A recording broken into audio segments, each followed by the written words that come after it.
दोस्तों, आज की इस छोटी सी वीडियो में आप सीखेंगे स्वैग का उर्दू मीनिंग।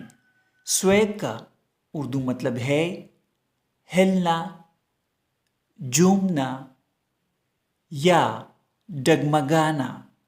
आइए इस वर्ड को सेंटेंसेस में इस्तेमाल करते हैं।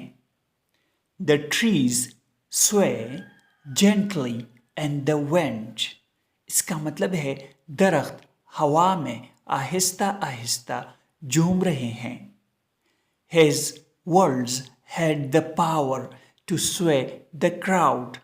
Power means ताकत, crowd means हुजूम। इसका पूरा मतलब है उसके अल्फाज में हुजूम को मुतासिर करने की ताकत थी। दोस्तों, वीडियो को लाइक और शेयर ज़रूर करें।